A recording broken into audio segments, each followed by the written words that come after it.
किसान आंदोलन के 4 महीने से अधिक हो चुके हैं और लगातार देश में किसान अपनी आवाज़ उठाते रहे, आप भी आवाज़ उठाते रहे। सरकार ने इस पर अभी तक कोई तवज्जो नहीं दिया, बल्कि अब 5 राज्यों के चुनाव में सरकार ने पूरी ताकत झोंक रखी है। पश्चिम बंगाल चर्चे में है, पहले चरण के चुनाव हुए वहाँ, उसकी भी सारी सूचनाएं आप तक हैं, आपका बयान भी अधिकृत आया। क्या लगता है आपको, सरकार चुनाव पर तो ध्यान दे रही है, लेकिन ये किसान जो लाखों की तादाद में सीमाओं पर हैं, इस पर क्यों नहीं ध्यान दे रही है?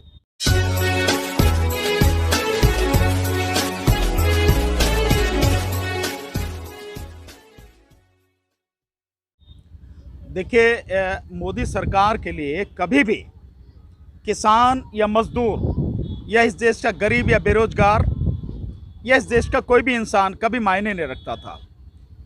उनकी नज़र में हमेशा से चुनाव ही मायने रखता है, और चुनाव की उन्हें भूख नहीं है बल्कि हवस है, हवस जो कभी पूरी नहीं होती। तो जब चुनाव आता है उसके लिए वो बाकी सारी चीज़ें भूल जाते हैं और केवल चुनाव पर ही ध्यान देते हैं। उनके लिए किसान कल मरता हो आज मर जाए कोई फ़र्क नहीं पड़ता, मजदूर कल ख़त्म होता हो आज अभी ख़त्म हो जाए उन्हें कोई फ़र्क नहीं पड़ता। उनके लिए जो है चुनाव महत्वपूर्ण है। इसीलिए जो 5 राज्यों में चुनाव हो रहे हैं उन पर लगे हुए हैं। मैं यहाँ आपकी इस बात से जो है थोड़ा सा सहमत हूँ कि 5 राज्यों में जो चुनाव हो रहे हैं वहाँ लगे। 5 राज्यों में चुनाव पे वो लगने का उनका कोई मतलब भी नहीं है, क्योंकि तमिलनाडु में 0 होगा उनका, केरल में 0 मिलेगा उनको, और जहाँ तक पांडिचेरी है वहाँ 1-2 सीट मिल जाए तो मिल जाए। असम में वो बुरी तरह से हारेंगे। उनके लिए जो सबसे महत्वपूर्ण है वो है पश्चिम बंगाल, जैसा मेरा अपना आकलन है, और सारा ध्यान भी उन्होंने पश्चिम बंगाल पर लगाया हुआ है। आप अगर असम में देखें तो लोगों ने वहाँ बीजेपी के नेताओं को भगा दिया है। यहाँ तक कि मुख्यमंत्री की जो रैली मीटिंग हो रही हैं उनमें सीटें खाली पड़ी, कुछ भी नहीं है, और उनको वापस चले जाना पड़ रहा है। तो असम भी इतना महत्वपूर्ण नहीं है उनके लिए जितना महत्वपूर्ण इस चुनाव में पश्चिम बंगाल हो गया। सर, एक सवाल, आपने आसाम का जिक्र किया है। पिछले 2-3 सालों से, अब तो 2 साल पूरे हो गए, सीए पर सरकार का बड़ा जोर था। वो लग रहा था कि एक मतलब ऐतिहासिक काम हमने कर दिया है। आसाम के चुनाव में, पूरे चुनाव में जितना भी मैंने नेताओं के भाषण जो भी हुए हैं उसमें सीए का कहीं जिक्र नहीं है। क्यों नहीं? इसी बात से अब अंदाजा लगा लीजिए कि सीए का जिक्र अगर करेंगे तो उन पे जो है लोग उनको किसी हालत में उनकी सूरत देखने को तैयार नहीं है, मार मार के भगा देंगे गांव से लोग। ये हालत है बीजेपी की असम में, इसीलिए वो सीए का जिक्र नहीं कर रहे हैं, बल्कि माफी मांगते फिर रहे हैं। जो मुख्यमंत्री हैं वो माफी मांग रहे हैं कि हमसे बहुत बड़ी गलती हो गई, हमने सीए एनआरसी की बात की, हमें नहीं करनी चाहिए थी, हमें माफ कर दीजिए। इसलिए वो नहीं कर रहे हैं, क्योंकि जैसे ही सीए एनआरसी की बात करेंगे वोट तो बहुत दूर की बात है, उन्हें घुसने नहीं देंगे लोग गाँव में। ये स्थिति उनके साथ में है। बंगाल में लगातार वो एनआरसी की बात कर रहे हैं। नहीं, देखिए, उनका वही है, जहां जिस चीज से उनको फायदा होगा वहां वो बात करेंगे। यहां सीए एनआरसी की बात करेंगे तो वोटों का ध्रुवीकरण होगा पश्चिम बंगाल में, क्योंकि बहुत बड़ी संख्या पश्चिम बंगाल में मुस्लिम समाज की है। इसलिए यहां ये बात कर रहे हैं ताकि ये किसी तरह से ध्रुवीकरण हो जाए, और ध्रुवीकरण का फायदा हमेशा बीजेपी को मिलता है और यहां भी वही मिले, इसलिए यहां पर बात कर रहे हैं। और यही सवाल सब लोगों को पूछी जानी चाहिए कि जब सीएनआरसी की बात करते हो, सीएनआरसी किसी प्रदेश विशेष के लिए तो आएगा नहीं, आप तो पूरे देश की बात कर रहे हैं, तो फिर वहां क्यों नहीं बात कर रहे और यहां क्यों कर रहे हैं? इसी से उसका दोगला चरित्र बीजेपी का समझ में आ जाना चाहिए लोगों को। एक महत्वपूर्ण सवाल सर आ गया, शुभेंदु अधिकारी या इस तरह के जितने भी नेता जो टीएमसी से भाजपा में गए, तो 10 वर्षों तक टीएमसी में रहे और प्रभाव पूर्ण रहे वो, तो तब तो जय श्री राम का वो नारा नहीं लगाते थे। क्या इससे पहले वो हिंदू नहीं थे, या भाजपा में आने के बाद ही वो हिंदू बने हैं? नहीं, बात यह है कि भाजपा में वो किस लिए आए हैं ये देखने की जरूरत है। मैंने जो अब तक का मेरा अनुभव है, और ये बिल्कुल सही है, जितने भी आंकड़े अगर आप देखो, अगर किसी दूसरी पार्टी से व्यक्ति बीजेपी में जा रहा है, इसका मतलब साफ है कि वो बेईमान है, और बीजेपी को उसकी नस ये मालूम है कि ये बेईमान है, उसकी फाइल खोल कर रखती है। इसलिए उसे अगर अपनी फाइल जो दबा के रखनी है, अपने आप को कानूनी प्रक्रिया से बचाना है, जेल जाने से बचना है, तो बीजेपी में आ जाता है। और आप जानते हो कि बीजेपी कैसी गंगा है कि कितना ही भी पाप किए हुए हो, जैसे ही बीजेपी में आएगा वो शुद्ध हो जाता है। समझे ना जी? तो ये है चीज, ये सारे के सारे वो लोग हैं जो देश के लिए, प्रदेश के लिए वाकई में आप इन्हें कलंक कह सकते हो।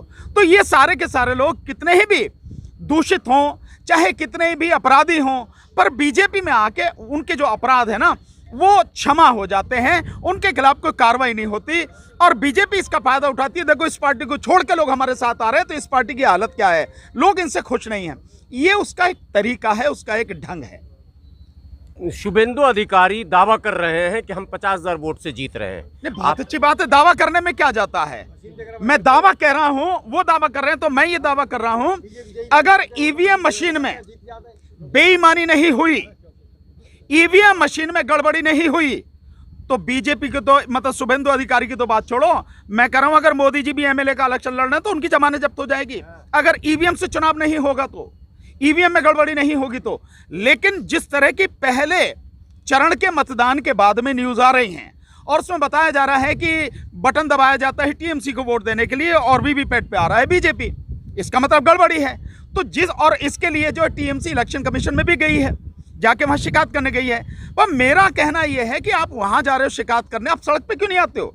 अभी तो 7 फेज का चुनाव बाकी है। पहले ही ये जो सारी चीजें हैं, पहले ही ममता जी को चुनाव होने से पहले सड़क पे आना था और घोषणा करनी थी, मैं अपने प्रदेश में ईवीएम से चुनाव नहीं होने दूंगी। अगर ईवीएम से चुनाव होगा तो मैं इलेक्शन कमीशन को घुसने नहीं दूंगी और फिर भी अगर घुसोगे तो ईवीएम मशीन तोड़ दी जाएगी।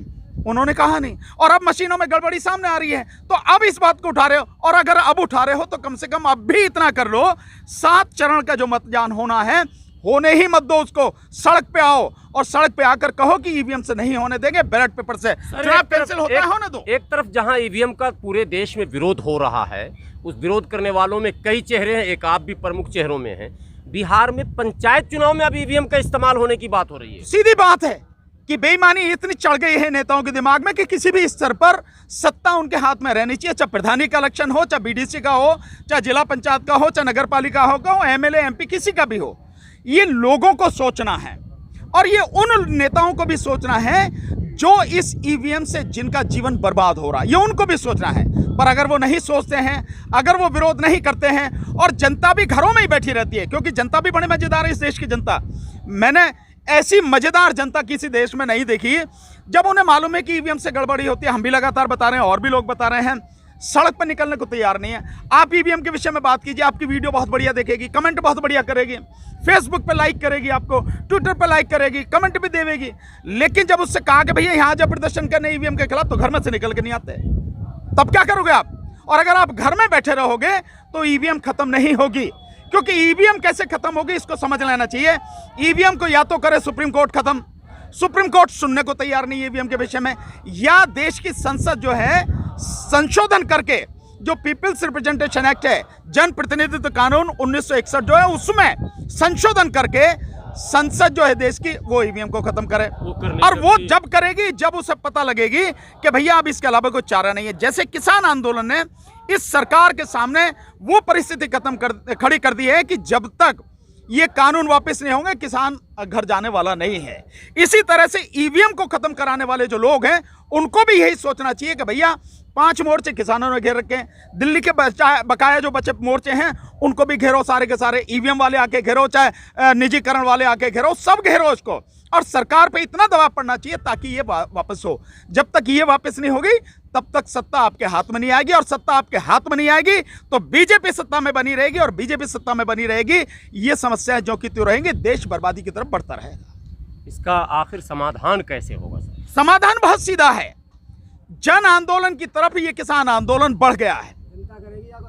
इसी आंदोलन में ईवीएम को भी शामिल किया जाए, इसी आंदोलन में मजदूरों का मुद्दा भी शामिल किया जाए, क्योंकि इस देश में इस कोरोना काल में जब देश को बंद रखा था तो किसान कानूनों से पहले श्रम कानूनों को खत्म किया इस सरकार ने। और किसान और मजदूर दोनों एक है, हमारे यहाँ नारे भी लगते हैं, तो किसानों के साथ मजदूरों की बात भी रखी जाए कि श्रम कानून भी वापस लिए जाएं, जो नए श्रम कानून सरकार ने बनाए हैं, और साथ में ईवीएम को जोड़ के पूरे देश को इस आंदोलन में जोड़ा जाए, और सारे लोग मिलकर इस आंदोलन को, जो जन आंदोलन की तरफ बढ़ गया है, पूरी तरह से जबरदस्त जन आंदोलन बनाए और इस सरकार को उखाड़ के फेंके। इस पे इतना प्रेशर होना चाहिए कि ये सरकार इन बातों को मानने के अलावा कोई चारा ना रहे, तभी ये संशोधन होगा, अन्यथा नहीं होगा। अगर 5 राज्य के चुनाव परिणाम भारतीय जनता पार्टी के हित में अगर आ गए तो क्या होगा?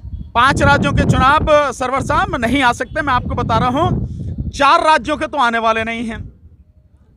एक तमिलनाडु, एक केरल, एक पांडिचेरी और दूसरा जो है आपका असम। जो 5वां है पश्चिम बंगाल, उसके चुनाव का मैं कह नहीं सकता। जैसी रिपोर्ट आ रही है, अगर यही कंटिन्यू रहा, आगे बढ़ता रहा, ईवीएम में गड़बड़ी रही, तो निश्चित रूप से वो जीतेंगे। और इसी को जीतने की पूरी ताकत उन्होंने लगा रखी है, क्योंकि पश्चिम बंगाल का चुनाव जीतने के बाद मोदी सरकार ये दिखाना चाहेगी कि देखिए, ये जो किसान आंदोलन कर रहे हैं ना, दिल्ली के चारों तरफ जो बैठे हैं, ये थोड़े से मुट्ठी भर लोग हैं पंजाब के और यहाँ के जो है हरियाणा के और थोड़े से जो पश्चिमी उत्तर प्रदेश के, अन्यथा पूरा देश जो है इनके खिलाफ है। अगर लोग इनके साथ में होते किसानों के, तो हमें क्यों पश्चिम बंगाल में जिता देते? इसलिए पश्चिम बंगाल की जो जीत है, उस पर जितना इन्होंने दांव लगा रखा है, वो बहुत महत्वपूर्ण है। भानु प्रताप जी, पश्चिम बंगाल के मतदाताओं से क्या अपील करेंगे आप? बहुत सीधी सीधी, भैया सड़क पे आओ, और नहीं तो ईवीएम को तोड़ सकते हो तो तोड़ो, और फिर भी अगर कुछ नहीं होता है, सारे मिलकर सब कुछ भूल जाओ। बीजेपी को हराने के लिए ममता जी को वोट दो।